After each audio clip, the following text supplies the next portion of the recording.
Hello friends, I am Nitin Naik, Assistant Professor, Department of Civil Engineering, Sanjivani College of Engineering, Kopargaon.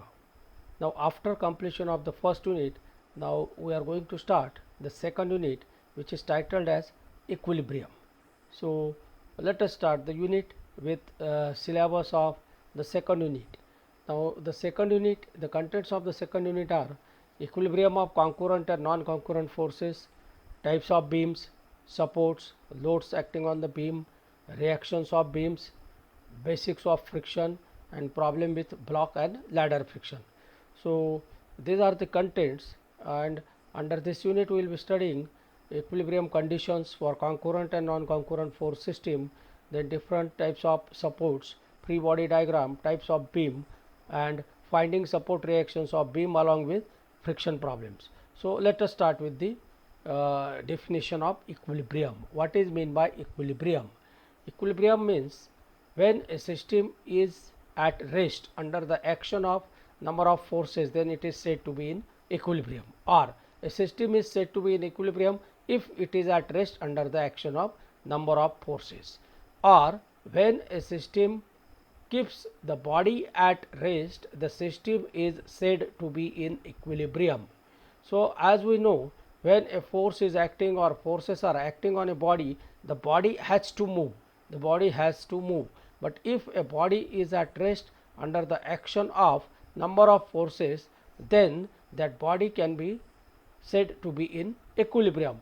Here we will consider one example of a cart or of a trolley.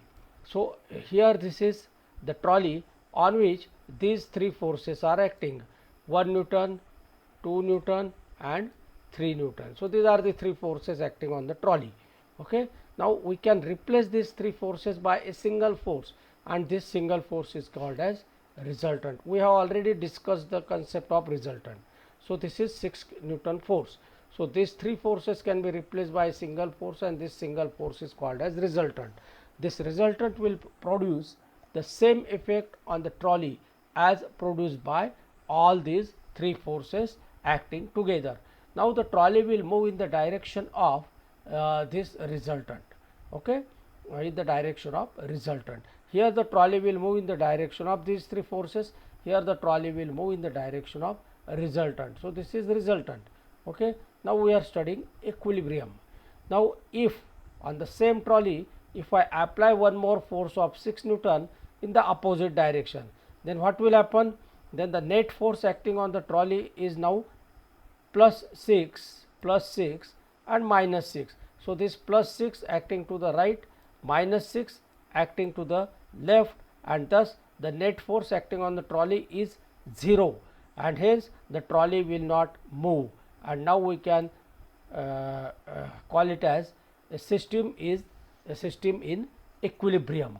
So when a body is at rest under the action of number of forces, then it is said to be in equilibrium. So here the trolley can maintain its equilibrium if I apply this 6 kilonewton, this 6 kilonewton force on the trolley. If this 6 kilonewton force is removed, the trolley will move in the direction of this force to the right. So this is nothing but equilibrium. Now equilibrant or force of equilibrium, it is denoted by E. Now its definition is equilibrant of two or more forces is a single force which keeps the system in equilibrium. It is a single force which maintains the equilibrium. Okay. It is equal in magnitude, opposite in direction, and collinear with the resultant. Now here in this figure, the resultant of the three forces acting on the trolley is 6 kilonewton, and the trolley will move in the direction of this 6 kilonewton force. Okay. But if you apply the force 6 kilonewton force to the left, the trolley can maintain its equilibrium. So the force which maintains the equilibrium of the body is called as force of equilibrium. So here this is force of equilibrium. Okay. Here this is force of equilibrium. If you remove this force, the trolley will move in the direction of resultant. So equilibrant is a single force which maintains the equilibrium of a body or of a system. Okay. Now this equilibrant is equal in magnitude. this equilibrant is equal in magnitude, it is opposite in direction and collinear with the resultant. So here in this figure it is evident that this is resultant R and this is equilibrant E. So these two forces are equal in magnitude, opposite in direction, and these two forces are collinear, means acting along the same line. So this is the definition of equilibrant or force of equilibrium. Okay. Now one more important point here I would like to highlight: if a system is in equilibrium, its resultant will be equal to 0. So this is very important property. When resultant of a force system is equal to 0, then we can write a comment, okay, system is in equilibrium. So this is necessary condition, R must be equal to 0. When R is equal to 0, the system, we can call it as a system in equilibrium. Now let us discuss important topic, conditions of equilibrium or equilibrium conditions. Okay. Now we have already studied different force systems. So we will discuss equilibrium conditions for different force systems. So first we will start with concurrent force system. Concurrent force system, when number of forces are acting at a point, then the system is called as concurrent force system. When a concurrent force system is in equilibrium, then it must satisfy two conditions of equilibrium: summation fx is equal to 0 and summation fy is equal to 0. Now from where these conditions are derived, we know that the resultant of concurrent force system is equal to R. R is equal to, we are writing it like this, R is equal to under root of summation fx square, summation fx square plus summation fy square plus summation fy square. So this is summation fx plus summation fy square. But if a system is in equilibrium, its resultant will be equal to 0, and if resultant is equal to 0, summation fx will be equal to 0 and summation fy will be equal to 0. So these are the two conditions which a concurrent force system must satisfy to maintain the equilibrium. Okay. Now let us move to the non-concurrent force system. So here figure shows a non-concurrent force system. When a non-concurrent force system is in equilibrium, it must satisfy three conditions of equilibrium. So what are these three conditions? First is summation fx is equal to 0. Second is summation fy is equal to 0. Now summation fx is equal to 0, fy is equal to 0 because R is equal to 0. And the third condition is summation m is equal to 0. So summation m is equal to 0 because this is Varigno's theorem, summation m is equal to R into A. Now if R is equal to 0, summation m will be equal to 0. Hence when a non-concurrent force system is in equilibrium, it must satisfy three conditions of equilibrium: summation fx is equal to 0, summation fy is equal to 0 and summation m is equal to 0. Okay. So again I would like to discuss it. For concurrent force system, two conditions of equilibrium: summation fx is equal to 0 and summation fy is equal to 0. For non-concurrent force system, there are three conditions of equilibrium: summation fx is equal to 0, summation fy is equal to 0 and summation m is equal to 0. Now a particular case of equilibrium is equilibrium of two forces. When a body is in equilibrium under the action of two forces, the forces must be equal in magnitude. The forces must be equal in magnitude, they must be opposite in direction and they must be collinear. Then only body can maintain its equilibrium. Now let us discuss these conditions. Okay. Now in the first figure, two forces are acting on a rod. First force is P acting in upward direction, second force is P acting in downward direction. Okay. Now this is non-concurrent force system. Now let us check whether this system satisfies three conditions or not. Summation fx is equal to 0. Okay. the system will satisfy this condition because there is no force acting in horizontal direction. Summation Fy is equal to 0. It will satisfy this condition because plus P minus P is equal to 0. Now summation M is equal to 0.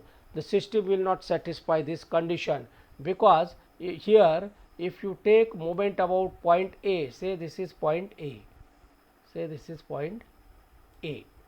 If you take moment about point A, this is point A, see moment of P about point A 0. Moment of this P about point A is P into this distance. Suppose this distance is x. Suppose this distance is x. So P into x. So moment will be there about point A, P into A. So M is not equal to 0. So this system is not satisfying all the three conditions of equilibrium. So this system is not in equilibrium. So to maintain the equilibrium, the two forces must be equal in magnitude, opposite in direction, and they must be collinear like this, like in the second figure.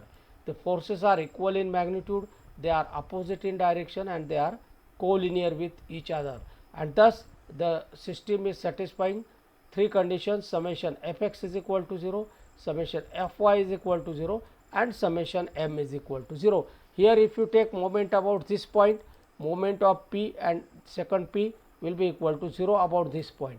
If you take moment about this point, suppose about this point, then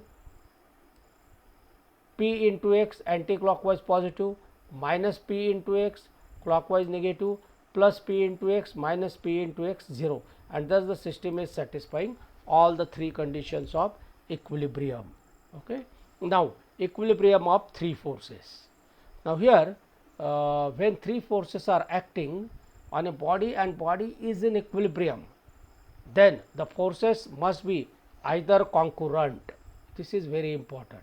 The forces must be either concurrent or they must be unlike parallel. They must be unlike parallel. So when a body is in equilibrium under the action of three forces, the forces must be either concurrent or they must be unlike parallel. Now let us consider the first case. If the forces are concurrent, then if the forces are concurrent, as we know the conditions of equilibrium for concurrent forces, if the forces are concurrent, they must satisfy these two conditions: summation Fx is equal to 0 and summation Fy is equal to 0, or they must satisfy the relation. So this is the relation. They must satisfy the relation. F1 upon sin theta 1 is equal to F2 upon sin theta 2 is equal to F3 upon sin theta 3. So here in this figure, this is force F1 and this is angle in between the remaining two forces theta 1. Okay, angle between F2 and F3. This is force F2 and this is angle between F1 and F3 theta 2. This is force F3 and this is angle between F2 and F1 theta 3. So F1 upon opposite angle sin theta 1 is equal to F2 upon sin theta 2 is equal to F3 upon sin theta 3. So this condition the system must satisfy and then only the system can maintain its equilibrium. So for three forces in equilibrium, the system must be either concurrent or unlike parallel, and if it is concurrent, it must satisfy two conditions: summation Fx is equal to 0, summation Fy is equal to 0, or it must satisfy the relation F1 upon sin theta 1 is equal to F2 upon sin theta 2 is equal to F3 upon sin theta 3. And now if they are not concurrent, then they must be unlike parallel. So either concurrent or unlike parallel. Now if they are unlike parallel, they can automatically satisfy the three conditions of equilibrium. Unlike parallel means like this: two forces are acting in downward direction, one is in upward direction. Forces are parallel but unlike parallel. Now let us consider a system of three forces: minus 10, minus 10 and plus 20. Okay, so these are the three forces. Now these forces can this is non-concurrent force system. Summation Fx is equal to 0. Okay, there is no force in horizontal direction. Summation Fy is equal to 0. Yes, it can satisfy. It satisfies the second condition. Summation Fy is equal to 0.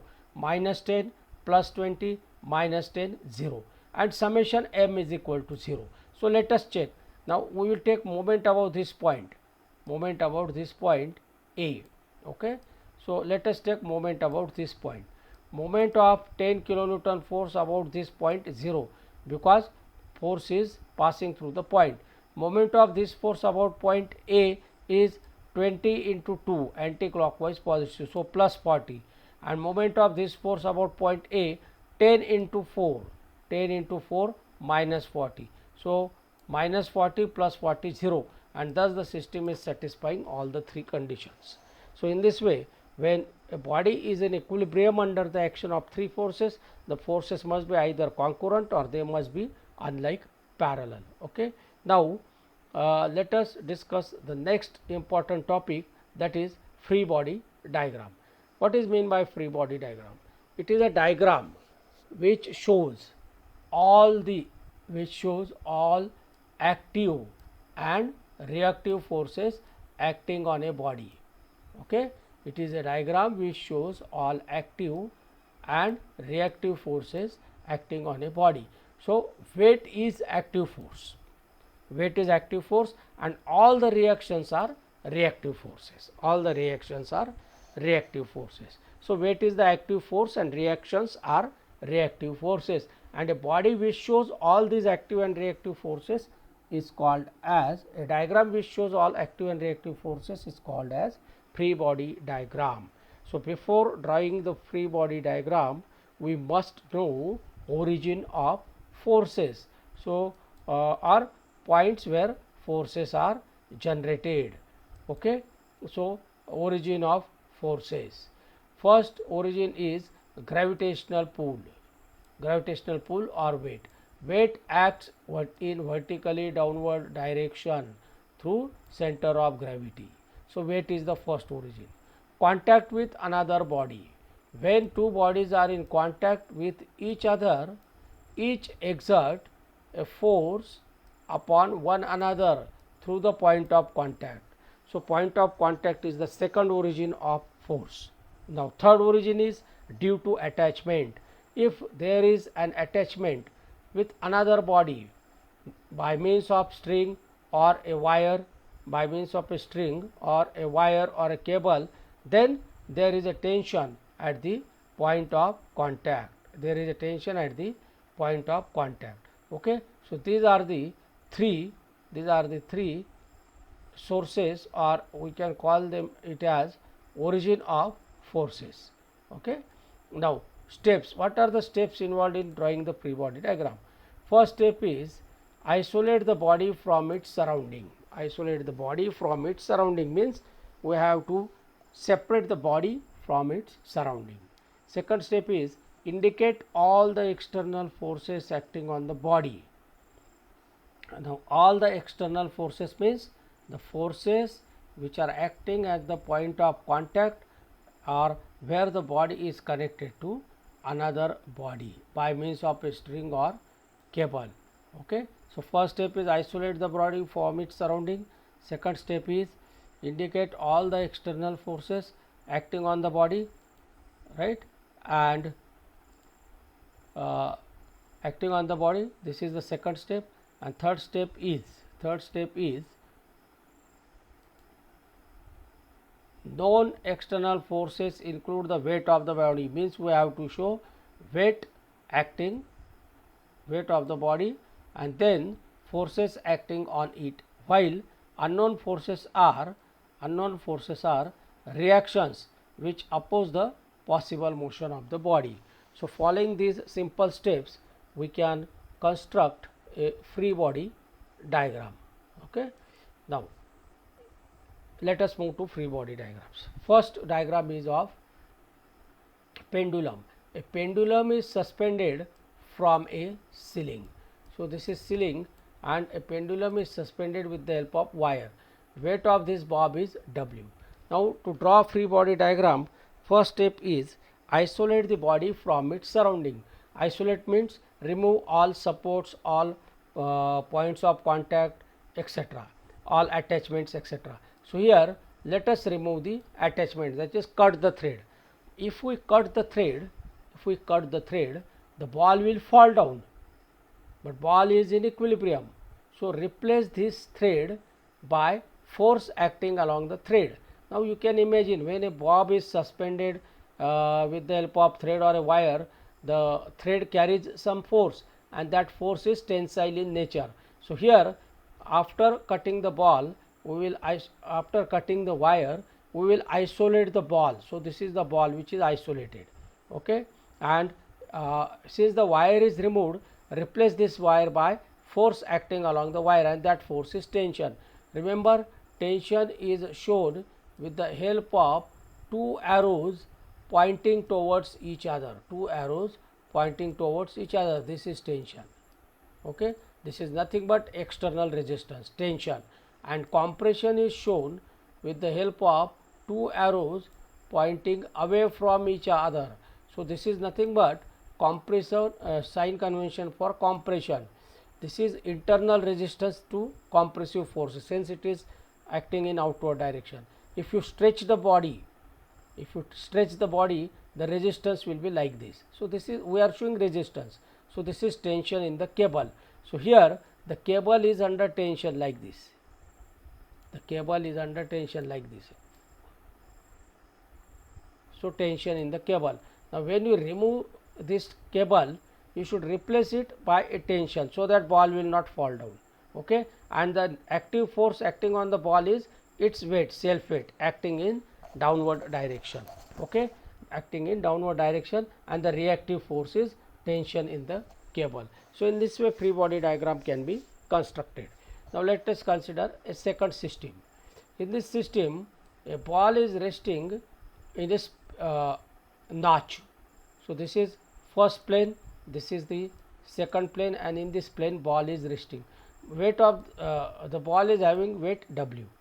Ball is resting in a notch. This is first point of contact between the ball and the inclined plane. This is the second point of contact between the ball and the inclined plane. Now let us draw free body diagram of the ball. To draw the free body diagram of the ball, we have to isolate the ball from its surrounding. Isolate means remove all points of all supports, all joints, remove all connections, wires, cables, etc. Now if you remove this plane, the ball will fall down. So here dotted line is shown, which indicates that the plane is removed. The ball will fall down, and the ball is in contact with the plane at point A. So here at point A, when you remove the plane, immediately replace it by a reaction. So this is reaction at A, called as normal reaction, and hence it is perpendicular to the position of plane. So plane is replaced by a reaction RA, reaction at A. This is perpendicular reaction. Okay. Now remove the plane at this second plane. Second plane is in contact with the ball at point B. So when you remove this plane, the ball will fall down, and hence replace the plane by a reaction RB. This is also called as normal reaction at B, which is perpendicular to the plane, and the active force acting on the ball is its self weight acting in downward direction. Okay. So in this way, free body diagram for a sphere resting in a notch can be constructed. Okay. Now before going for problems, we have to study the different types of supports. So supports are used for beams, for bridges, etc. The function of support is to transfer the load to the columns. Okay. So at the end of beams, such type of supports are provided. There are three types of supports: roller support, then hinged support, and fixed support. Roller support, this is roller support, this is beam resting on roller. So roller is shown like this, and resting on a horizontal plane, So roller support, it offers one reaction,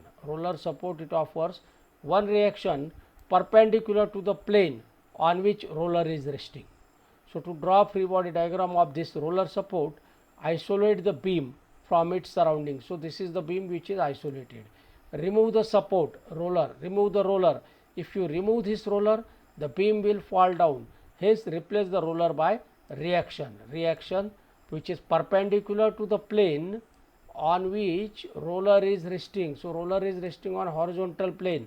So, reaction will be vertical, or this is again second type of roller support. So, it can be shown like this: a body is resting on a roller support. So, this is roller support. Okay.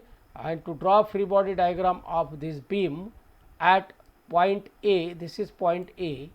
Okay. Remove the roller and replace it by a single reaction. So, roller, if you remove the roller, you have to replace it by a single reaction at roller which is perpendicular to the plane on which roller is resting, like this. Suppose if a body or if a beam is supported on a roller like this, this is roller support,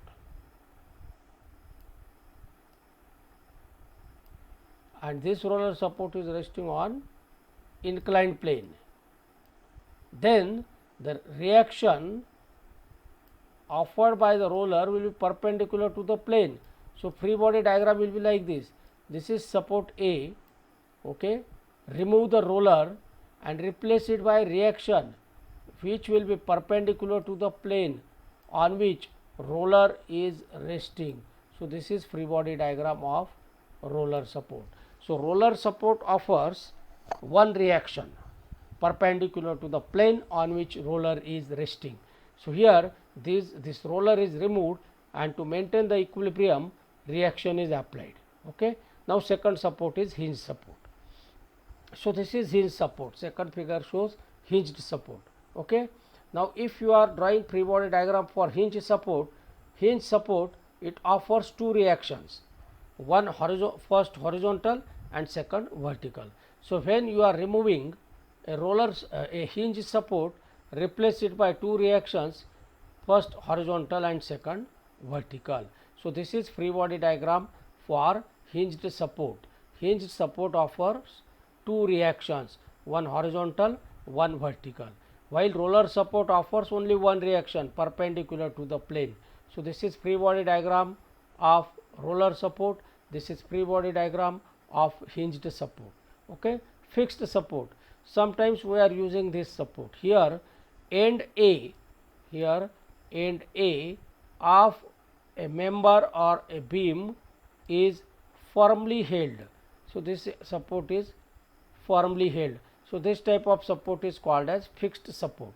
Okay. Fixed support, it offers three reactions, one first reaction horizontal, second vertical, and the third reaction is in the form of moment. So, when you are drawing free body diagram for a fixed support, replace that fixed support by three reactions, VA, HA and MA. When you are drawing free body diagram for hinged support, replace the support by two reactions, HA and VA. When you are drawing free body diagram for a roller support, replace it by a single reaction, RA. So, in this way we can calculate reaction, we can draw free body diagrams for different types of supports. Okay. So, this is all about the requirements or all about the theory contents related to equilibrium. In the next lecture we will be solving simple problems on equilibrium. Okay. Thank you.